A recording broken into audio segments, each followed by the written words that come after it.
আজ আমরা সেজন্য অমুসলিমদের অধিকার সম্পর্কে বলতে চাই। আপনি হয়তো মনে করবেন যে এটার আর কি দরকার।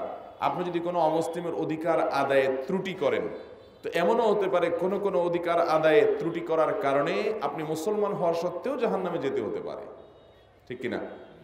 অমুসলিমের প্রতি যদি আপনি জুলুম করেন, অন্যায় করেন, অবিচার করেন, কোরআন সুন্নাহর বিশ্লেষণ অনুপাতে জুলুম বলা যায় এরকম কাজ করেন, তাহলে এই জুলুমের কারণেও আল্লাহ তাআলা আপনাকে বিচারের মুখোমুখি করবেন, শাস্তি দিতে পারেন এবং জাহান্নামে যেতে হতে পারে।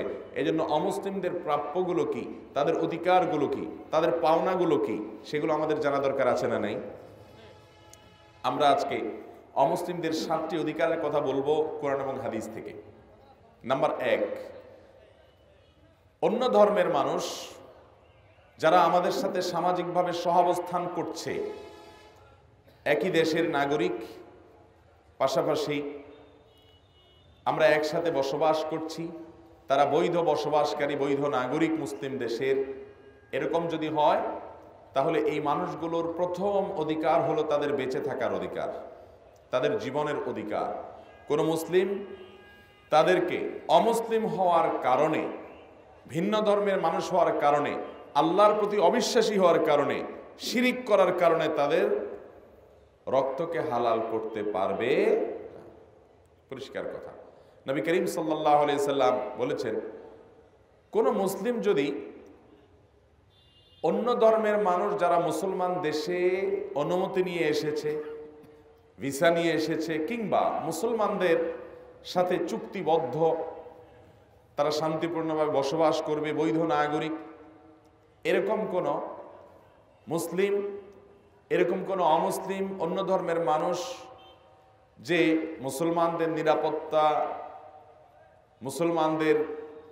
নিরাপত্তার বলয় এবং অনুমতি নিয়ে মুসলিম কান্ট্রিতে ঢুকেছে বা বসবাস করছে, এক কথায় যাদের বসবাসের ক্ষেত্রে কোনো অবৈধ বসবাসকারী তারা না, বৈধ বসবাসকারী, তাহলে সেক্ষেত্রে এরকম কোনো ভিন্ন ধর্মের মানুষকে যদি, মুআহাদকে, জিম্মিকে যদি কেউ হত্যা করে, কোনো মুসলমান যদি তাকে হত্যা করে অমুসলমান হওয়ার কারণে, নবী করিম সাল্লাল্লাহু আলাইহি সাল্লাম বলেছেন, এই ব্যক্তি জান্নাতে যাওয়া তো দূরের কথা, এই মুসলমান হওয়া সত্ত্বেও জান্নাতের গ্রাম পর্যন্ত পাবে না।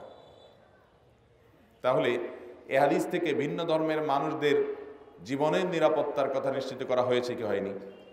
অতএব কোনো মুসলমান অন্য ধর্মের মানুষের উপর শুধুমাত্র সে অন্য ধর্মের অনুসারী, এই কারণে তার উপরে চড়াও হওয়ার, হামলা করার, আক্রমণ করার, তার জীবন এটাকে হুমকির মধ্যে ফেলার কোনো অধিকার ইসলাম আমাদেরকে দেয় নাই। কারণ এটা কোনো যুদ্ধক্ষেত্র না। যদি তারা যুদ্ধে লিপ্ত হয় মুসলমানদের সাথে, ইসলামী শরিয়া যেটাকে জিহাদ বলে, সেই জিহাদ রীতিমতো হয়, তাহলে তো সেটা ভিন্ন বিষয়, রণাঙ্গন। কিন্তু শান্তিপূর্ণভাবে সামাজিক সহাবস্থান আছে এরকম কোনো ক্ষেত্রে, এমনকি যদি তারা কোনো অন্যায়ও করে, আপনি নিজে থেকে সে অন্যায়ের বিহিত করবার জন্য তাকে হত্যা করতে উদ্যত হবেন, নিজের হাতে নিজে আইন তুলে নিয়ে, এই সুযোগও ইসলাম আমাদেরকে দেয় নাই। তাহলে এ হাদিস থেকে পরিষ্কারভাবে অমুসলিমদের জীবনের নিরাপত্তা নিশ্চিত করা হয়েছে কি হয় নাই? শুধু এ হাদিস নয়, বহু আয়াত এবং হাদিস আছে যেগুলো আমরা তাকালে দেখি যে ভিন্ন ধর্মের মানুষ তাদের জীবনের নিরাপত্তা দেওয়ার নির্দেশ আল্লাহ তাআলা আমাদেরকে দিয়েছে। ইসলাম মানে কিন্তু আমার জোশ, আমার জজবা, আমার আবেগ, এগুলোতে আমি তাড়িত হয়ে যা খুশি তা করার নাম নয়। ইসলাম হলো আনুগত্যের নাম, ইসলাম হলো অনুসরণের নাম। আল্লাহ তাআলা মুহাম্মদ সাল্লাল্লাহু আলাইহি সাল্লামকে মডেল করে পাঠিয়েছেন। তার আদেশ নিষেধ, তার জীবনচরিত, সেগুলোকে লক্ষ্য করে পদাঙ্ক অনুসরণ করা, তার পায়ের ছাপকে ফলো করা। তিনি যেভাবে যেভাবে চলেছেন, যেই পথে চলেছেন, যেভাবে চলতে বলেছেন, ঠিক সেটাকে অক্ষরে অক্ষরে মেনে চলার নাম হলো ইসলাম। ইসলাম আমি জোশের চোটে যা খুশি তা, আল্লাহকে খুশি করার জন্য অন্যায় করে ফেললাম, এরকম কিছু করার নাম ইসলাম হতে পারে না। অন্য ধর্মের মানুষদের দ্বিতীয় যে অধিকার আমরা বলতে চাই সেটি হলো তাদের ধর্ম পালনের অধিকার, তাদের ধর্মীয় বিশ্বাস ধারণ করার অধিকার। অন্য যে কোনো ধর্মের মানুষ সে যদি তার ধর্ম পালন করে, একজন মুসলিম হিসাবে আমি মনে প্রাণে বিশ্বাস করি সে বিভ্রান্তিতে আছে, সে ভুলের মধ্যে আছে, সে শিরকে লিপ্ত, সে কুফরিতে লিপ্ত, সে আহকামুল হাকিমিনের অস্তিত্বকে অস্বীকার করছে, আহকামুল হাকিমিনের সাথে আল্লাহর সাথে তার তুচ্ছ বান্দাকে আল্লাহর পার্টনার বানাচ্ছে। এটা আল্লাহর শানে বেয়াদবির শামিল, অপমানের শামিল। সে এরকম অপরাধ করছে, তারপরও যখন সে তার ধর্মীয় দৃষ্টিভঙ্গি থেকে এগুলো করবে, একজন মুসলমান তাকে সেগুলো পরিহার করে তাওহীদে বিশ্বাসী হতে, ইসলামে আসতে বাধ্য করার কোনো অধিকার ইসলাম মুসলমানকে দেয় না। আল্লাহ তাআলা কোরআনে কারীমে বলেছেন, লা ইকরাহা ফিদ্দীন, লা ইকরাহা ফিদ্দীন। ধর্মের ক্ষেত্রে, ইসলামের ক্ষেত্রে, ইসলাম গ্রহণ করার ক্ষেত্রে কারো প্রতি কোনো প্রকার বাধ্যবাধকতা সৃষ্টি করা, জোর করা, এটার কোনো সুযোগ ইসলামে নাই। পরিষ্কার ঘোষণা, ক্বাদ তাবায়্যানার রুশদু মিনাল গাই। কোনটা সত্য, কোনটা অসত্য, কোনটা সঠিক, কোনটা বেঠিক, এটা পরিষ্কার হয়ে গেছে। আল্লাহ তাআলা পরিষ্কার করে দিয়েছেন। মুসলমানের কাজ তাওহীদ এবং শিরকের পার্থক্য বিবরণ করে দেওয়া, অন্য ধর্মের মানুষের সাথে তাদের সামনে ইসলামের সৌন্দর্য তুলে ধরা, তাদের সামনে তাওহীদ এবং শিরকের পার্থক্য এটা পরিষ্কার করে দেওয়া, এটা মুসলমান করবে। এবং যে কোনো ধর্মের মানুষকে ইসলামের সৌন্দর্য তুলে ধরা, এই অধিকার শুধু ইসলাম দিয়েছে তা নয়, আমাদের দেশের সংবিধানও এই অধিকার দিয়েছে যে আমি আমার ইসলামের সৌন্দর্য তুলে ধরার অধিকার রাখি এবং আমার ইসলামের প্রতি আমি যে কাউকে আহ্বান করতে পারি।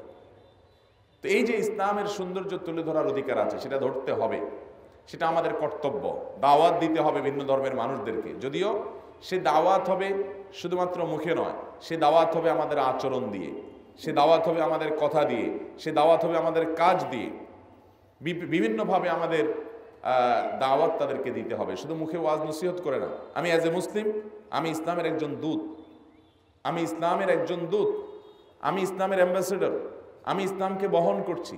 আমার শরীর দেখে, আমার শরীরে ইসলাম দেখে, আমার আচরণে ইসলাম দেখে, আমার লেনদেনে ইসলাম দেখে, আমাদের সার্বিকভাবে আমার জীবনে ইসলাম দেখে সে ইসলামকে অনুভব করবে। মনে রাখবেন, অন্য ধর্মের মানুষেরা তারা আমাদের ধর্মগ্রন্থ পড়ে না, তারা আমাদের বডি ল্যাঙ্গুয়েজকে পড়ে, আমাদের আচরণকে পড়ে, আমাদের কথাবার্তাকে পড়ে। তারা কিন্তু আমাদের ধর্মগ্রন্থ পড়ে, তারা ইসলাম কিন্তু আমাদেরকে দেখে ইসলামকে তারা মূল্যায়ন করে।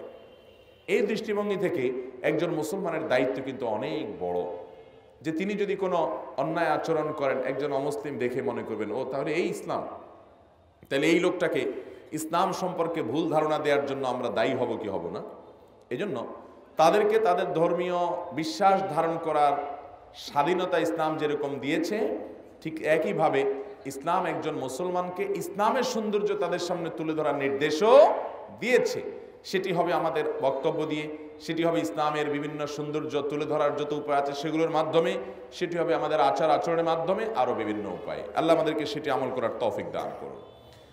মোহতারাম হাজরিন, অন্য ধর্মের মানুষদেরকে তাদের ধর্মীয় স্বাধীনতা ইসলাম দিয়েছে। আল্লাহ বলেছেন, ফামান শাআ ফালিউমিন ওয়া মান শাআ ফালিয়াকফুর। যার ইচ্ছা সে ঈমান আনে, আর কেউ যদি কুফরি করতে চায় সেটা তার ব্যাপার। তবে যে কুফরি করবে তার পরিণাম কি হবে সেটিও আল্লাহ তাআলা পরবর্তীতে বলে দিয়েছেন। যে কুফরি করবে তার ঠিকানা জাহান্নাম হবে, আল্লাহ তাকে শাস্তি দিবেন। কিন্তু আমি তার সে স্বাধীনতা হস্তক্ষেপ করতে যাব না, তারটা সে করবে এবং তার আল্লাহর সাথে তার বোঝাপড়া হবে। আমি তাকে দাওয়াত দিব, সতর্ক করব, কিন্তু তার ধর্মীয় বিশ্বাস লালন করতে, ধর্মীয় কাজ করতে তাকে বাধা দেওয়ার অধিকার মুসলমানকে দেওয়া হয়নি। তাহলে মুসলমানদের সমাজে বা মুসলমান সংখ্যাধিক্য থাকলে বা সংখ্যা স্বল্পও থাকলে সর্বাবস্থা মুসলমানের কাছে অন্য ধর্মের মানুষের অধিকার হলো তার ধর্মীয় স্বাধীনতা, সেখানে হস্তক্ষেপ না করা। আমাদের প্রিয় নবী সাল্লাল্লাহু আলাইহি ওয়াসাল্লাম তিনি যখন মদিনায় এসেছেন, মদিনায় ইহুদিরা বসবাস করেছে, তিনি তাদেরকে কি ইসলাম গ্রহণ করতে বাধ্য করেছিলেন? কি বলেন? তাদেরকে কি ইসলাম গ্রহণ করতে বাধ্য করেছেন? আপনারা কেউ জানেন? আমাদের প্রিয় নবী সাল্লাল্লাহু আলাইহি ওয়াসাল্লাম হিজরতের পর মদিনায় যখন এসেছেন, মদিনায় ইহুদিদেরকে বলছেন যে মুসলমান হতে হবে তোমাদের, কোনো উপায় নেই বলছেন। অথচ ওনার কিন্তু সে পাওয়ার ছিল, মদিনাতে একটা সময় তিনি সেই পাওয়ার হোল্ড করেছেন। তিনি চাইলে তাদেরকে বাধ্য করতে পারতেন, কিন্তু বাধ্য করেন নাই। বরং তাদের সাথে মদিনার নিরাপত্তার জন্য কিছু চুক্তিতে আবদ্ধ হয়েছেন। যেটাকে ঐতিহাসিক মদিনা সনদ বলা হয়। শুধু তারা নয়, মদিনাতে অন্যান্য আরো যারা যে সমস্ত বিশ্বাস লালন করে সবার সাথে শান্তি চুক্তি তিনি করেছেন। এর মানে এটা না যে তিনি ধর্মের ব্যাপারে এত টলারেন্ট হয়ে গেছেন, এত নিরপেক্ষ হয়ে গেছেন যে অমুসলিমদের সাথে গিয়ে তাদের ধর্মীয় কাজে সামিল হয়েছেন। না, আপনি যেটাকে শিরক মনে করবেন, আপনি সেটাকে প্রত্যক্ষ সহযোগিতা, সেখানে অর্থ দেওয়া, সেখানে শ্রম দেওয়া, সেটাকে অ্যাপ্রিসিয়েট করা, এটা আপনার বিশ্বাসের সাথে যায় না। এটা যদি করেন তাহলে আপনার বিশ্বাসের দুর্বলতার প্রমাণ। আপনি বিশ্বাস করছেন এটা বা ভ্রান্তি, অথচ আপনি সেটাকে অ্যাপ্রিসিয়েট করছেন। ব্যাপারটা এমন হয়ে গেল, কেউ কাউকে খুন করেছে, আপনি বললেন হ্যাঁ থ্যাংক ইউ, তুমি ভালো কাজ করেছো। তো খুনিকে অ্যাপ্রিসিয়েট করা যেরকম অন্যায়, ঠিক একইভাবে কোনো শিরক, কোনো কুফর, এটাকে অ্যাপ্রিসিয়েট করাটাও অন্যায়। এটা মুসলমান করতে পারে না। তার স্বাধীনতা দেওয়ার মানে এই নয় যে আমি গোলালু হয়ে যাব। তার স্বাধীনতার মানে এই নয় যে আমি আমার অস্তিত্বকে বিলীন করে ফেলবো। তার স্বাধীনতা দেওয়ার মানে এই নয় যে আমি ঈমান হারা হয়ে যাব, আমার ঈমানের ব্যাপারে ছাড় দিব না। এটা ইসলাম আমাদেরকে বলে নাই। অতএব মোহতারাম হাজরিন, আমরা অন্য ধর্মের মানুষের ধর্মীয় স্বাধীনতায় কোনো প্রকার হস্তক্ষেপ করব, কিন্তু ইসলামের সৌন্দর্য তুলে ধরতেও ভুলবো। দুটি আমাদেরকে মাথায় রাখতে হবে। নাম্বার 3, অমুসলিমদের তৃতীয় অধিকার এবং প্রাপ্য হলো তাদের প্রতিও জুলুম করা যাবে না। খুব গুরুত্বপূর্ণ একটা পয়েন্ট, জুলুম।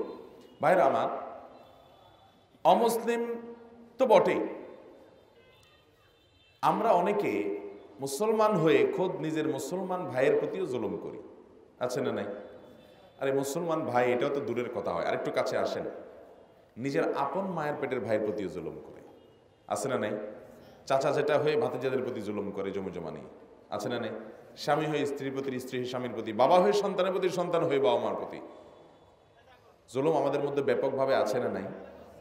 শুনে রাখেন, আল্লাহ তাআলা কোরআনে কারীমে বলেছেন, আল্লাহ লাআনাতুল্লাহি আলা যালিমিন, আল্লাহর গজব এবং লানত নাজিল হয় জালেমদের উপরে। যারা জুলুম করে এদের উপর আল্লাহর কি নাজিল হয়?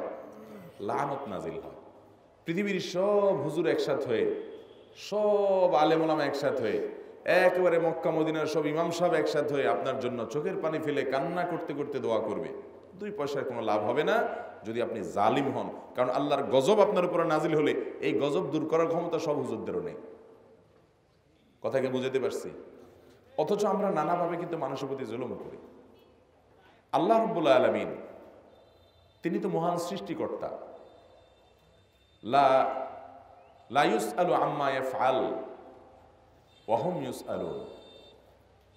আল্লাহ তাআলা যা করেন তার জন্য কারোর কাছে জবাবদিহি করা লাগে? আল্লাহ, তিনি তো আল্লাহ, তিনি তো মহান স্রষ্টা, তার তো কারোর কাছে জবাবদিহি তাই। আপনি একটা মাটির পুতুল তৈরি করে এটা ভেঙে ফেলছেন, পৃথিবীর কোনো বিচার বলবে আপনি অন্যায় করেছেন?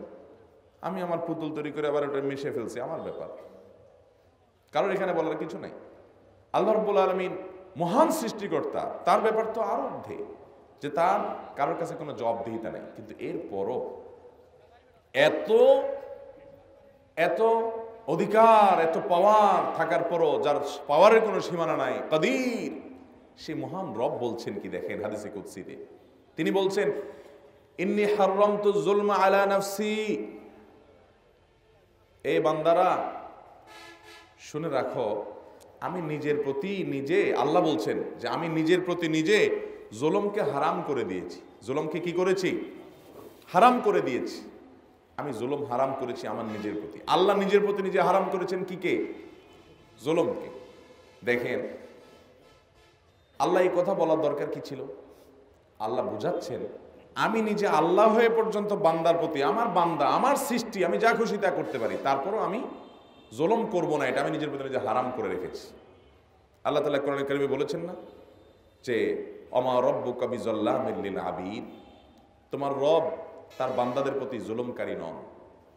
বিন্দু পরিমাণে, জাররা পরিমাণে তোমার রব কারোর প্রতি জুলুম করবেন না।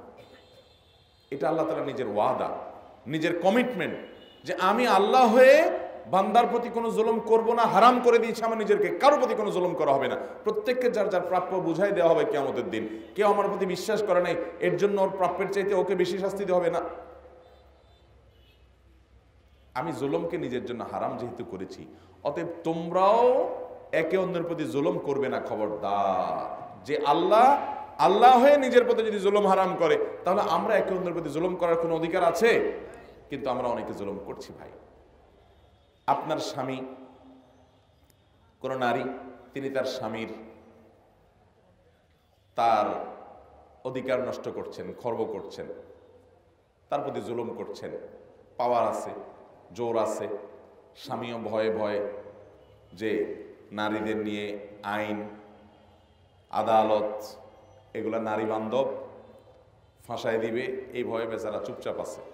চান্সে ফেলায় বেচারাকে অনেক টর্চার আপনি করছেন। অথবা অন্যের ঘরের মেয়ে আপনার ঘরে স্ত্রী হয়ে আসছে, দুর্বল, এখানে তার বাপ ভাই নাই, উপায় নাই, তালাক দিয়ে দিলে বিপদে পড়বে তার বাপেরা, সে এই জন্য ওই চান্সে তার উপরে জুলুম করছেন, যৌতুক আদায় করছেন, তার বাপের বাড়ি থেকে টাকা পয়সা নিচ্ছেন, তাকে গালিগালাজ করছেন, প্রহার করছেন, বেচারির কোনো পাওয়ার নেই, এই চান্সে আপনি জুলুম করছেন। আপনার দোকানের কর্মচারী, তার প্রতি জুলুম করছেন, মালিকের প্রতি জুলুম করছেন। এই যে জুলুমগুলো একে অন্যের প্রতি আমরা করি, এই জুলুমগুলো নবী করিম সাল্লাল্লাহু আলাইহি ওয়াসাল্লাম বলেছেন, আয-যুলমু যুলুমাতুন ইয়াওমাল কিয়ামা। এই জুলুমগুলো কিয়ামতের দিন বহুমুখী অন্ধকার হয়ে আসবে। অন্ধকারের আযাব কি? সেটা আবার এক অন্ধকার না, কয়েক লেয়ারের অন্ধকার হয়ে আসবে।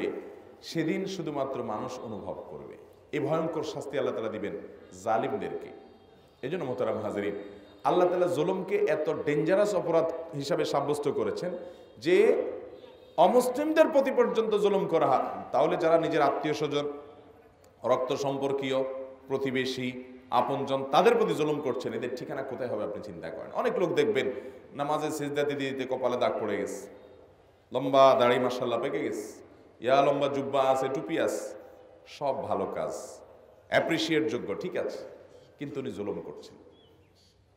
এই যে জুলুমে লিপ্ত মানুষ, তার কোনো ইবাদত বন্দেগী আল্লাহর কাছে তাকে মুক্তি পাওয়ার পথ খুঁজে দিতে পারে, পরিষ্কার কথা।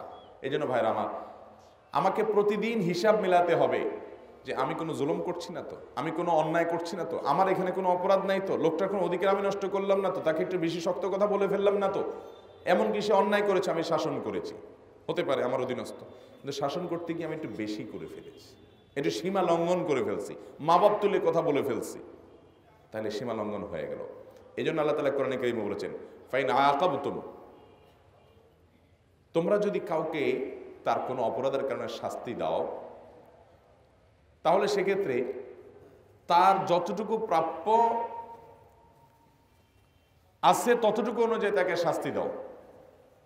আর যদি সবর করো, তোমরা শাস্তি যদি না দাও, তাহলে সেটা হবে তোমাদের জন্য সবচেয়ে ভালো এবং উত্তম। অতএব মুহতারাম হাজিরিন, অন্য ধর্মের মানুষ যারা আছে তাদের প্রতি একজন মুসলমান হিসাবে আমাদের ইনসাফপূর্ণ আচরণ করতে হবে। জুলুম করা যাবে না। কি বলেন, অন্য ধর্মের মানুষকে জুলুম করা যাবে? হিন্দুর জমি এই জন্য মেরে দিলাম, জায়েজ হবে? হিন্দুর টাকা, মুশরিক তার টাকা আমি মেরে দিলাম, কেটে দিলাম, জায়েজ হবে? হবে না। আল্লাহ তাআলা হারাম করেছেন। ভাই মনে রাখবেন, 3 ব্যক্তির দোয়া আল্লাহ ফিরিয়ে দেন না। কয় ব্যক্তির দোয়া ফিরিয়ে দেন না? 3 ব্যক্তির। গুলি মিস হলো, মিস হয় না। এর ভিতরে একটা হলো বাবা মায়ের দোয়া সন্তানের জন্য, এটা আল্লাহ তাআলা কবুল করেন। আরেকটা হলো রোজাদার ব্যক্তির দোয়া, ইফতার করার আগ পর্যন্ত আল্লাহ তাআলা কবুল করেন। কোন কোন বর্ণনা আসছে বাবা মার জায়গায় মুসাফির ব্যক্তির দোয়া সফর অবস্থায় কবুল হয়। আর তৃতীয় যেটার কথা বলছি সেটি হলো মাজলুমের দোয়া। জুলুমের শিকার মানুষগুলো কিছু বলতে পারে না, হয়তো দুর্বল, এটা রিকশাওয়ালা দিচ্ছেন, এটা ধমক দিচ্ছেন, এটা থাপ্পড়, টাকাই দিলেন না, আপনার পাওয়ার আছে, বেচারা কিছু বলে নাই, ফেল করে তাকায় রয়েছে, মনে করছেন এখানেই শেষ, সব জমা হয়ে গেছে। কিয়ামতের ময়দানে আল্লাহ তাআলা ডাকবেন। নবী করিম সাল্লাল্লাহু আলাইহি ওয়াসাল্লাম বলেছেন, আতাদরুনা মানিল মুফলিস, তোমরা কি জানো সবচাইতে অভাবী, সবচাইতে দরিদ্র মানুষটাকে তোমরা জানো? সাহাবায়ে কেরাম বলেছেন, আল মুফলিসু ফিনা মান লা দীনা লাহু ওয়া লা দিরহাম, আমাদের যাদের টাকা পয়সা নেই তাদেরকে আমরা দরিদ্র, গরিব, অভাবী বলি। নবী সাল্লাল্লাহু আলাইহি ওয়াসাল্লাম বলেছেন, না, আমি সেই মুফলিসকে বোঝাই নাই। শুনে রাখো, এ তো গরিব অভাবী, এর অভাব আর কয়দিন দুনিয়ার জীবনে একভাবে শেষ হয়ে যাবে, গরিবও কবরে চলে যাবে, ধনীও কবরে চলে যাবে, এটার এমন কোনো বিষয় না। মনে রাখো, আসল মুফলিস এবং অভাবী, হত দরিদ্র আর ভিখারি হবে ওই লোকগুলো যারা দুনিয়াতে অনেক নামাজ কালাম করছে, অনেক রোজা রাখছে, অনেক হজ করছে, অনেক উমরা করছে, অনেক দান সাদাকা করছে, অনেক তেলাওয়াত করছে, অনেক ওয়াজ শুনছে, অনেক খুতবা শুনছে, অনেক মাহফিল করছে, অনেক মাদ্রাসা করছে, সব করছে, আমলের পাহাড় নিয়ে আল্লাহর কাছে হাজির হয়েছে, মোসে তেল দিতে দিতে গেছে যে আমার জান্নাত আর ঠেকায় কি, এত ভালো কাজ করে আসছে। সে দেখবে কিয়ামতের ময়দানে শত শত মানুষ তারে ঘিরে ফেলছে। ওই ছাত্র জীবনে, কলেজ লাইফে 2-3 বন্ধু মিলে গায়ে জোর ছিল, চা খেয়ে চার দোকানদারের বিল না দিয়ে বলে যাও এটা চা ভালো হয় না, কিসের টাকা দেবে, চলে আসছে। বেচারা কিছু বলতে পারে না, ভয়ের ঠেলা। অমুক দলের নেতা ছাত্র, ভয়ে কিছু বলে নেই। রিক্সাওয়ালা বেচারা চুনন থেকে নুন খসলে হয়তো একটু অসতর্ক হয়ে চালাইছে, হয়তো সে একটু পড়ে গেছে বা কিছু হয়েছে, টাকা তো দেয় না, উল্টা 2টা ঘুষি দিয়ে চলে আসছে, গালি দিয়ে চলে আসছে। যার যত অধিকার নষ্ট করছে ওই লোক, শেষ বসে এসে আমল আখলাক করে অনেক নেকামল নিয়ে গেছে, সব পাওনাদার হাজির হয়ে বলবে আল্লাহ এই লোক আমলে পাহাড় নিয়ে আসছে, আমাদের কিছু মামলা আছে তার ব্যাপারে। আল্লাহ শুনবেন, শুনানি করবেন, বলো ইয়া আল্লাহ আমাকে অমুক দিন সেটা গালি দিছিল, আমার কিছু বলার ছিল না, আল্লাহ আমার ধাক্কা দিছিল, কিছু বলার ছিল না। বাসার কাজের লোক, কাজের বুয়া, রিক্সাওয়ালা, দিনমজুর, অভাবী মানুষ ধরবে সব। হাজী সাহেব তো বিরাট বড় আমলের পাহাড় নিয়ে আসছে, মুছে তেল দিয়ে দিতে হাজী সাহেব জান্নাতে যাবে। তখন আল্লাহ তাআলা ওই পাওনাদারের পাওনা পরিশোধ করার জন্য বলবেন, পরিশোধ করো, এখানে তো আর টাকা পয়সা নেই, তাহলে কি দিয়ে পরিশোধ করবা? তোমার যে সব কামাই করছো, রাত জেগে নামাজ পড়ছো, তেলাওয়াত পড়ছো, এটা সব থেকে তারে কিছু দাও, দিয়ে আল্লাহ মুক্ত করবেন। একজনের করে পাওনাদারের মামলা নিষ্পত্তি করবেন। নিষ্পত্তি করতে করতে দেখা যাবে পাওনাদার এখনো শেষ হয় নাই, বেচারার আমল শেষ, এত মানুষের হক নষ্ট করেছে, কিন্তু পাওনাদার এখনো আছে। তাহলে কি হবে? আমল তো শেষ হয়ে গেছে। এবার আল্লাহ বলবেন ঠিক আছে, ওদের পাপের বোঝা তোমার উপরে দেওয়া হোক বিনিময়, যেহেতু হক নষ্ট করছো, তার প্রায়শ্চিত্ত হিসাবে তাদের ওই পরিমাণ পাপের বোঝা দাও। দিতে দিতে দিতে দিতে পাওনাদার যতক্ষণ শেষ হবে ততক্ষণে তার আমল তো সব শেষ হয়ে গেছে, উল্টা পাপের বোঝা পাহাড়ের মতো তার মাথার উপরে। এরপর এই পাপের কারণে তাকে জাহান্নামে চলে যেতে হবে। নবী করিম সাল্লাল্লাহু আলাইহি ওয়াসাল্লাম বলেছেন, সৃষ্টি জগতের সবচেয়ে বড় ভিখারি, সবচেয়ে বড় বিপদগ্রস্ত, সবচেয়ে বড় অভাবী হবে এই লোকটা যে আমল করেও সে জাহান্নামে যাবে মানুষের অধিকার নষ্ট করার কারণে। মুহতারাম হাজরিন, অতএব যদি মানুষ প্রতি জুলুম করেন, মনে রাখবেন এটার জন্য আল্লাহ তাআলা আপনাকে পাকড়াও করবেন। মাজলুম কিছু বলতে পারে না, কিছু বদদোয়া করে, বতরসাজ আহ মাজলুমা কে হাঙ্গামে দোয়া করদান। মাজলুম ব্যক্তির আহ, এটাকে ভয় করবেন। মাজলুম ব্যক্তি আহ, নিঃশ্বাস ফেলে না, বড় করে বলতে পারে না, তলে তলে নিঃশ্বাস ফেলে আহ, এটাকে খুব ভয় করবেন। এতে এত ডেঞ্জারাস যে আল্লাহর আসমান থেকে মাজলুমের বদদোয়া কবুল করার জন্য আল্লাহ তাআলা রিসিভ করেন নিজে থেকে। দোয়া শুধু, বদদোয়া শুধু কবুল হয় না, আল্লাহ তাআলা নিজে সেদে রিসিভ করেন আগ বেড়ে মাজলুমের বদদোয়া। যদি মাজলুম অমুসলিমও হয়, অন্য ধর্মের মানুষ হয়, আপনি এই নামাজি দাড়িওয়ালা মানুষ, মাজলুম যার প্রতি জুলুম করছেন সে বেনামাজি, তারপরেও আল্লাহ তাআলা আপনাকে শাস্তি দিবেন ওই মাজলুমের বিপরীতে। ভাইরা আমার, এত ভয়াবহ বিষয় জুলুম। আজকে জুলুম আমাদের সমাজটা ছেয়ে গেছে, সর্বত্র জুলুম। সরকারি অফিসে যাবেন জুলুম, বেসরকারি অফিসে যাবেন জুলুম, টাকা ছাড়া কাজ নাই, মানুষের অধিকার নষ্ট, যে যেখানে চান্স পাচ্ছে সে সেখানে মানুষকে আটকাচ্ছে, ফাইল আটকাচ্ছে, একটা পিয়নের ক্ষমতা সেও আটকায় দিচ্ছে, একটা রিক্সাওয়ালার ক্ষমতা থাকলে সেও আটকায় দিচ্ছে, যে যেখানে যাকে চাপ দিয়ে নিতে পারে। আমি যখন সৌদি আরব থেকে দেশে আসলাম, সৌদি আরবে নিজের গাড়ি নিজে চালাতো সবাই, আমিও চালাইতাম। দেশে এসে একটু গাড়ি চালানোতে গেলাম, দেখলাম যে গাড়ি চালাতে পারি না। ব্যাপার কি? কারণ নিয়মের গাড়ি আমাদের দেশে চালানো চলবে না, এখানে কল্লা ঢুকে দিতেই হবে, নাহলে যাওয়াই যাবে না। আরেকজনের গতিপথ থামায় দিতে হবে, ঠকঠক করে গাড়িটা ঢুকে দিতে হবে কল্লা, তাহলে সে হার্ড ব্রেক করে আপনাকে যেতে দিবে। আর যদি ভদ্রলোকের মতো ইন্ডিকেটার দিয়ে বসে থাকে তো সারাদিন বসেই থাকবে। অথচ এভাবে বিভিন্নভাবে আমরা মানুষের অধিকার নষ্ট করি কি করি না? মুহতারাম হাজরিন, এই জুলুমটা যদি অমুসলমানদের জন্য প্রতিও হয় তাহলে সেটার কারণে গুনাহ হবে। এই জন্য অমুসলিমদের আরেকটা প্রাপ্য এবং অধিকার হলো তাদের প্রতি জুলুম না করা, ইনসাফ করা। আল্লাহ রাব্বুল আলামিন বলেছেন, ইয়া আইয়ুহাল্লাযীনা আমানু কুনু কাওয়ামিনা লিল্লাহ শুহাদা বিল কিসত। হে ইমানদাররা, তোমরা তোমরা ইনসাফগার হও, ইনসাফগার হও। ওয়ালা ইয়াজরিমান্নাকুম শানাআনু কওমিন আল্লাহ তা'দিলু। কোনো ব্যক্তির সাথে তোমার শত্রুতা আছে, হতে পারে একটা লোক কাফের, একটা লোক মুশরিক, তাই বলে তার প্রতি জুলুম করার অধিকার ইসলাম তোমাকে, সে তোমার শত্রু হতে পারে, কিন্তু ইনসাফ করতে হবে। আমাদের তো দেখা যায় নিজের পক্ষের লোক যদি হয়, নিজের দলের লোক যদি হয়, নিজের মতের লোক যদি হয়, নিজের গ্রুপের লোক যদি হয়, ও অন্যায় করলো, আমরা ওটাকে ধামাচাপা দিয়েছি, আরে কি হয়েছে, কিছু হয় না, ঠিক না ভাই? ঠিক। আর যদি কোনোটা আমার দলের বিরুদ্ধে হয়, যদি কোনো চান্স পাওয়া যায়, তাহলে তিলের তাল বানায়া ওরে কতভাবে পিষ্টকরণ যে আমরা করি, এরকটা আছে না নেই? দুঃখজনক হলো আমরা যারা ইসলামের কথা বলি, আমরা যারা নিজেদেরকে আলেম ওলামা দাবি করি, আমরা যারা নিজেদেরকে প্র্যাকটিসিং মুসলমান দাবি করি, আমাদের মধ্যে চরিত্র আছে না নাই? যে আমার অনুসারী, আমার দলের অনুসারী, এই বেচারা ভুল করলে ওটাকে ধামাচাপা দেওয়ার চেষ্টা করি, আর আমার দলের বিরুদ্ধে কিছু পাইলেই হলো এটা তিলেরে তাল বানাই। তাহলে কেউ আমার শত্রু হতে পারে, আমার ভিন্ন মতের অনুসারী হতে পারে, তাই বলে তার প্রতি ইনসাফের অধিকার তাকে দিতে হবে, তার প্রতি জুলুম করা যাবে। অতএব কোনো মানুষ যদি অমুসলমান হয়, সে মুশরিক, সে কাফের, সে আমার রাসূলের প্রতি বিশ্বাস নাই, আমার আল্লাহর প্রতি বিশ্বাস নাই, তাই বলে আমি তার প্রতি জুলুম করার অধিকার ইসলাম আমাকে দেয় নাই। আল্লাহ বলেছেন ইআদিলু, ইনসাফ করো, হু আকরাবু লিত্তাকওয়া, এটা তাকওয়ার কাছাকাছি হয়। তাহলে 3 নম্বর অধিকার হলো তাদের প্রতি জুলুম না করা। 4 নম্বর অধিকার হলো তাদের প্রতি ইহসান করা। অমুসলিমদের প্রতি ইহসান করতে হবে। আপনি এই যে শীতের সময় শীতের কাপড় দিবেন, অভাবে মানুষের মুখে খাবার তুলে দিবেন, এখানে মুসলিম অমুসলিম সবাইকে আপনি দিবেন। বিশেষ করে সে যদি কষ্ট পড়ে, তাকে আপনি কষ্ট দূর করার চেষ্টা করবেন। আমাদের নবী করিম সাল্লাল্লাহু আলাইহি ওয়াসাল্লাম বিভিন্ন ভিন্ন ধর্মের মানুষের প্রতি ইহসান করছেন না করেন নাই? বহু ভুরি ভুরি আছে। বিধায় আমরা অনেকে এটা বোঝার চেষ্টা করি না যে অমুসলিম ভিন্ন ধর্মের হলেও তার প্রতি ইহসান করতে হয়, তার প্রতি দয়া করতে হয়, অনুগ্রহ করতে হয়। আজ পর্যন্ত আপনার আশেপাশে কয়জন মুসলমানকে দেখেছেন? চিন্তা করে দেখেন তো, যে আশেপাশের হিন্দু, অন্য ধর্মের মানুষ তাদের উপহার দিয়েছে, তাদেরকে একটা শীতের কাপড় দিয়েছে, কয়জন আছে? আমরা আমাদের আসুন্নাহ ফাউন্ডেশন থেকে শীতবস্ত্র বিতরণ করি। আমরা বলি ধর্ম বর্ণ নির্বিশেষে জাকাতের খাত ভিন্ন, বাকি সাধারণ ডোনেশন যে কোনো অভাবে মানুষকে দিতে হবে। আল্লাহর প্রতি অবিশ্বাস করছে, আল্লাহ তাকে রিজিক দিয়া পালে না? তো আল্লাহ যদি স্বয়ং তার রিজিক দিয়া পালে, তো তুমি এত রাগ করার কে আছে যে তুমি তারা কিছুই দিবা না? গতকালকে আমি সৈয়দপুরে শীতবস্ত্র বিতরণ করে আসছি। আমি বললাম, হিন্দু ধর্মের কারা আছেন ভাইয়ের হাত তোলেন, ওনাদেরকে সামনে নিয়ে আসেন, ওনাদেরকে আগে দিয়ে দেন।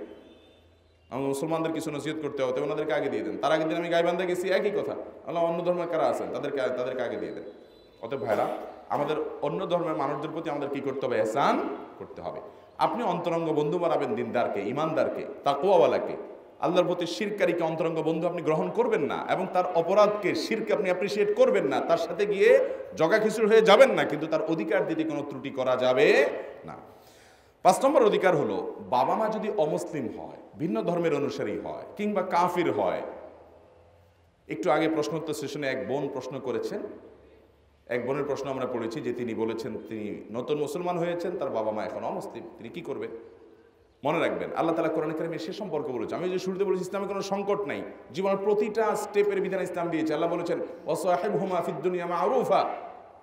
মা বাবা যদি তোমাকে শিরিক করতে বলে, ফালা তুতিউহুমা, তাদের কথা শুনবা না। অন্যায় করতে বললে তাদের সেই কথা শোনা যাবে, কিন্তু তাই বলে ব্যবহার খারাপও করা যাবে না। ওয়াসাহিবহুমা ফিদ দুনিয়া মারুফা, তাদের সাথে সুন্দর আচরণ করতে হবে। আমাদের অনেকে আছে, মা বাবা সুদ খায়, ঘুষ খায়, মাজারে পূজা করে, সেজদা দেয়, ঈমান নষ্ট হয়, এমন কাজ করে। তো সেই জন্য তাদেরকে বোঝাতে হবে, দোয়া করতে হবে, প্রয়োজনে বিভিন্ন পদক্ষেপ নিতে হবে তাদেরকে ভালো করার জন্য। বাট তাদের সাথে ব্যবহার খারাপ করা যাবে না, কোনো অবস্থাতেই না।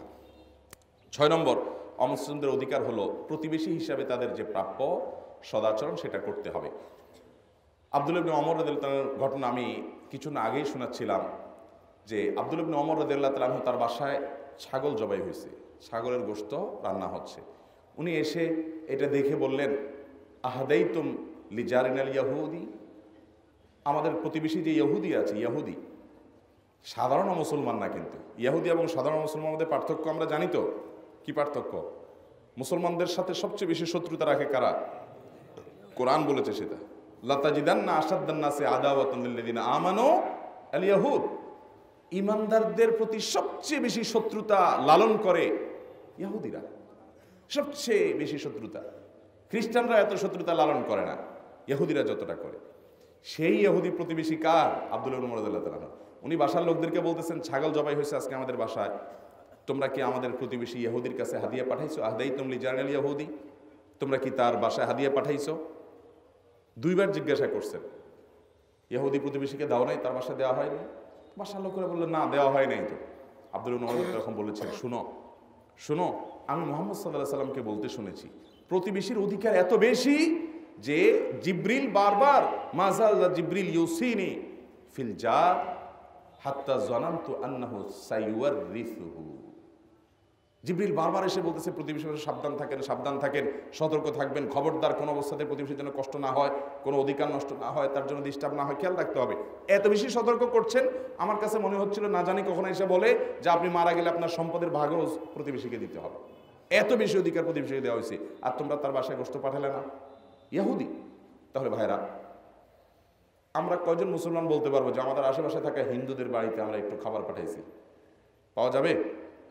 আমরা উল্টাটা পারি, তাদের পুজোয় গিয়ে সামিল হই, শিরকে যায় লিপ্ত হই। ওইটা তো আপনারা করতে ইসলাম বলে নাই। আপনাকে যেটা করতে বলছে আপনি সেটা করেন না। আপনি তার বাসায় হাদিয়া পাঠাইছেন, বলতে পারবেন এই পুরো মজলিসের মধ্যে একটা লোক বলতে পারবেন যে আমি আমার প্রতিবেশী আশেপাশে হিন্দুরা বসবাস করে তাদের বাসায় হাদিয়া পাঠাইছি? বলতে পারবেন? আমি পাঠাইছি, আলহামদুলিল্লাহ। আমি বলতে পারবো আমার আশেপাশে থাকা হিন্দুদেরকে আমি হাদিয়া পাঠাই। আমি যেখানে জমা পড়াই ঢাকায়, আমার মসজিদের পাশে থাকা হিন্দু পরিবার, আমি একাধিক পরিবারের কথা জানি, তারা জুমার দিন অন্য সব কাজ কাম বাদ দিয়া আমাদের আলোচনা শুনে, মাইকের বক্তব্য যায়, খুতবা শুনে, এবং তারা আশেপাশে থাকা মুসলমানদেরকে বাধ্য করে, যাদের সাথে তাদের সেরকম বাধ্য করার মতো রিলেশন আছে, মানে আবেগের ইয়ার জায়গা, আবদারের জায়গা থেকে, যে তোমরা কেন শুনতেছো না, শোনো। আমি ব্যক্তিগতভাবে জানি, আলহামদুলিল্লাহ, কারণ ইসলামের সৌন্দর্য তাদের সামনে তুলে ধরার কর্তব্য আমার, অতএব আমাকে সেটা করতে হবে। আমরা তাদেরকে ইসলাম নিবেদন করতে হবে, দাওয়াতও দিতে হবে, কোনো হেজিটেশন করা যাবে না। অতএব অমুসলিমদের প্রতিবেশী হিসেবে তাদের সাথে সদাচরণ করতে হবে। নাকি অমুসলিম হলে তার প্রতি জুলুম করা যাবে? যাবে? এমনকি আপনি কোরআন তেলাওয়াত শুনছেন, আজকাল দেখবেন যে অমুসলিম তো আর কি, মুসলিম অমুসলিম নির্বিশেষে হাই ভলিউমে গান শুনতেছেন আপনি, প্রতিবেশীর ঘুম হারাম হয়ে যাচ্ছে। জায়েজ হবে না গুনাহ হবে? আপনার ছেলের বিয়ে, আপনি ধুমধাড়াক্কা গান লাগিয়ে দিয়েছেন, আশপাশের মানুষের কষ্ট হচ্ছে, জায়েজ হবে না গুনাহ হবে? আপনার ছেলের আকিকা, জন্মদিন পালন করতে গিয়ে আপনি এই সমস্ত করছেন, আপনার ছেলেরা উল্লাস করছে নববর্ষ পালন করতে গিয়ে, মানুষের কষ্ট হচ্ছে, সওয়াব হবে না গুনাহ হবে? গুনাহ হবে। আমরা এগুলো খেয়াল করি না। এগুলোর কারণে মানুষের ধ্বংস বেশি হয়, ঈমান আমল বেশি নষ্ট হয়, জাহান্নামে বেশি যায়। বান্দার হকের ব্যাপারে সাবধান, আল্লাহর হকে একটু ত্রুটি করছেন, ছাড়া আছে। আদ-দাওয়াবিনু সালাসা, মুসনাদ আহমদের হাদিসে আসছে, 3 ধরনের মামলা আল্লাহর কাছে উঠবে। এক, আল্লাহবাদী মামলা। এক হলো শিরক সংক্রান্ত মামলা, শিরক করে অপরাধ করে মারা গেছে, তওবা করে নাই, সোজা জাহান্নাম, কোনো শুনানি হবে না। 2, আল্লাহর হক নষ্ট করেছেন, নামাজে একটু ত্রুটি হয়েছে, এটা আল্লাহ তাআলা চাইলে মাফ করে জান্নাতে দিয়ে দিবেন, আর চাইলে আল্লাহর শাস্তি দিয়ে পরে জান্নাত দিবেন। কিন্তু 3 নম্বর মামলা হলো বান্দাবাদী মামলা, বান্দার কোনো অধিকার নষ্ট করেছেন। আল্লাহ বলবে এই বিষয়ে আমি কোনো সে আমার নাই, যার মামলা তার কাছ থেকে বোঝাপড়া করো। আর আখিরাতে কেউ কাউকে ছাড় দিবে না ভাই। ইয়াউমা ইয়াফিরুল মারউ মিন আখি ওয়া উম্মিহি ওয়া আবি ওয়া সাহিবাতিহি ওয়া বানি লিকুল্লি ইমরিইন মিনহুম ইয়াউমাইযিন শাআনুন ইউগনি। সেদিন বাপ ছেলেকে দেখে পালাবে, মা সন্তান থেকে পালাবে, স্বামী স্ত্রী থেকে পালাবে, স্ত্রী স্বামী থেকে পালাবে, বন্ধু বান্ধব থেকে পালাবে, সবাই ইয়ানফসি ইয়ানফসি করবে। কেউ কারোর পাশে যাবে না যে না জানি কোনো সব চেয়ে বসে। সেদিন আপনাকে আপনার সন্তানও ছাড় দিবে না, দিবে না। এই জন্য ভাইরা আমার, প্রতিবেশী তাকে কষ্ট দেওয়া যাবে। নবীজি বলেছেন লা ইয়ামানু লা ইউমিনু মান লা ইয়ামানু জারুহু বাওয়াতাহু, যার হাত মুখ থেকে ক্ষতি থেকে নিরাপদ থাকে না প্রতিবেশী, সে কখনো ইমানদার হতে পারে। আল্লাহ তাআলা আমাদেরকে প্রতিবেশী যদি অন্য ধর্মের অনুসারীও হয় তাদের প্রতি সদ আচরণ করার তৌফিক দান করুন। সর্বশেষ 7 নম্বর হলো লেনদেনের অধিকার। আপনি অন্য ধর্মের মানুষের সাথে লেনদেন করতে পারেন, কেনা বেচা করতে পারেন, কায় কারবার করতে পারেন, তাদেরকে কর্মী হিসাবে নিয়োগ দিতে পারেন, তাদের অধীনে কাজও করতে পারেন, তাদেরকে আপনি লোন দিতে পারেন, তাদের কাছ থেকে লোন নিতে পারেন, তাদের কাছে কেনাবেচা করতে পারেন, তাদের সাথে কেনাবেচা করতে পারেন। এই অধিকারগুলো ইসলাম আমাদেরকে দিয়েছে। আল্লাহ বলেছেন লা ইয়ানহাকুমুল্লাহু আনিল্লাযীনা লাম ইউকাতিলুকুম ফিদ-দীন ওয়া লাম ইখরিজুকুম মিন দিয়ারিকুম। যে সমস্ত অন্য ধর্মের মানুষরা তোমাদের উপরে ধর্মযুদ্ধ চাপায় দেয় নাই, তোমাদের দেশ থেকে তোমাদেরকে বের করে দেয় নাই, জুলুম করে নাই, বরং শান্তিপূর্ণ সহাবস্থান তোমাদের সাথে আছে, বৈধ বাসিন্দা, আল্লাহ বলেছেন যে তাদের প্রতি আনতাবাররুহুম ওয়া তুকসিতু ইলাইহিম, তাদের প্রতি সদ আচরণ করতে, ন্যায়নিষ্ঠ আচরণ করতে আল্লাহ তোমাদেরকে বাধা দেয় না, বরং ইন্নাল্লাহা ইউহিব্বুল মুকসিতিন, আল্লাহ তাআলা ন্যায়নিষ্ঠ আচরণকারীদেরকে ভালোবাসেন। অতএব তাদের প্রতি ন্যায়নিষ্ঠ আচরণ করতে কোনো অসুবিধা নাই। তবে তাই বলে আবার বলছি, তাদের শিরকে যায় শামিল হয়ে যাবেন, তাদের শিরকে অ্যাপ্রিসিয়েট করবেন, তাদের আপনার কুফুরকে আপনি গ্রহণ করে নেবেন, সেটাকে আপনি গায়ে সওয়া করে নেবেন না। আপনাকে কুফর এবং তাওহীদের পার্থক্য বুঝতে হবে। আপনি তাদের ভ্রান্তি সম্পর্কে আপনার বিশ্বাস থাকতে হবে। অনেক মুসলমান আছে আবার এত উদারের উদার, বলে যে সব ধর্মই ঠিক আছে না না এরকম? সব ধর্মই ঠিক আছে, জান্নাতে যাওয়ার অনেকগুলো রাস্তা আর কি, আমরা এক রুটে যাই, ওরা আরেক রুটে যাবে, এই আর কি। এই জাতীয় বিশ্বাস থাকলে সাথে সাথে কাফের হয়ে যাবে। এটা ইমান ভঙ্গকারী নওয়াকিদুল ইমানের মধ্যে থেকে একটা হলো এটা, যে এত বেশি উদার হয়ে গেলেন, এত উদার হয়ে গেলেন। আমরা বাড়াবাড়ি এবং ছাড়াছাড়ির মধ্যখানে আছি। কেউ আছে যে তাদের মন্দিরে গিয়ে হামলা করে। আরে যুদ্ধক্ষেত্রে পর্যন্ত নবী করিম সাল্লাল্লাহু আলাইহি ওয়াসাল্লাম নিষেধ করেছেন কোন মন্দিরে কোন অন্য ধর্মের মানুষের উপাসনায় হামলা করা যাবে। এমনকি অন্য ধর্মের মানুষ উপাসনারত আছে, নবী করিম সাল্লাল্লাহু আলাইহি ওয়াসাল্লাম খবরদার তাকে আঘাত করা যাবে। সেখানে আপনি মুসলমান হয়ে কিভাবে মন্দিরে হামলা করেন? ভাইরা আমার, ফেসবুক সোশ্যাল মিডিয়া আজকাল আমাদেরকে এত অসহনশীল করে ফেলছে। কোন একটা নিউজ পাইলাম, একটা হিন্দু আইডি থেকে কথার কথা একটা উল্টাপাল্টা কিছু লিখে দেওয়া হলো ইসলাম সম্পর্কে, আমাদের নবীজি সাল্লাল্লাহু আলাইহি ওয়াসাল্লাম সম্পর্কে নোংরা কোনো কথা লিখে দেওয়া হলো। আমরা গিয়ে এবার হিন্দুদের উপরে হামলা শুরু করে দিলাম। ফেসবুকে লিখছে একটা, হামলা করে দিলাম সবার উপরে। এই রোগটা আমাদের মধ্যে আছে না নেই? আল্লাহ তাআলা ঈমানদারদেরকে সূরা হুজরাতের মধ্যে সাবধান করেছেন, ইন জাআকুম ফাসিকুন বিনাবাইন ফাতাবায়ানু, কোনো সংবাদ পাইলেই লাভ দিবা না, যাচাই করবা, বাছাই করতে হবে, না হলে তুমি পরে লজ্জিত হবা, দেখবা যে ফেক নিউজ, তুমি এটা লাভালাভি করছো। হ্যাঁ, যদি আপনি নিশ্চিত হন যে কোনো দুষ্ট এরকম করেছে, হোক সে অন্য ধর্মের অনুসারী, আপনি অবশ্যই তীব্র আন্দোলন করবেন, প্রতিবাদ করবেন, প্রশাসনকে বাধ্য করে ছাড়বেন তাকে বিচারমুখী করবার জন্য, এবং আপনার নবী সাল্লাল্লাহু আলাইহি ওয়াসাল্লামের ভালোবাসার দাবি পূরণ করবেন, ইমানের দাবি আপনি পূরণ করবেন। আপনি সেখানে আবার একেবারে টলারেন্ট হয়ে অতি উদার হয়ে ঘুমাবেন, বলবেন না না সবার ব্যক্তি স্বাধীনতা, তোমার স্বাধীনতা নেই আমার নবীকে নিয়ে নোংরা কথা বলার, তোমার এই স্বাধীনতা নেই যে তুমি আমার ইসলামকে নিয়ে খোঁচাখুচি করবা, সেজন্য তাকে বিচার মুখোমুখি করার জন্য আমরা বাধ্য করব, চাপ দেব। তাই বলে নিজেরা যাচাই বাছাই ছাড়া যা পাইলাম তা এটা শুনে গুজবে কান দেওয়া যাবে। আল্লাহ তাআলা আমাদের সবাইকে অন্য ধর্মের মানুষ, মুসলমান, প্রতিবেশী, বাবা মা, আত্মীয় স্বজন, পরিচিত অপরিচিত, মানুষ তো মানুষ, পশু পাখি, আল্লাহর সকল সৃষ্টির সকল প্রাপ্য অধিকারগুলো সবগুলো যার যার অধিকারগুলো আদায় করে তারপরে দুনিয়া থেকে যাওয়ার তৌফিক দান করুন। আস-সুন্নাহ ফাউন্ডেশন, উম্মার স্বার্থে সুন্নাহর সাথে।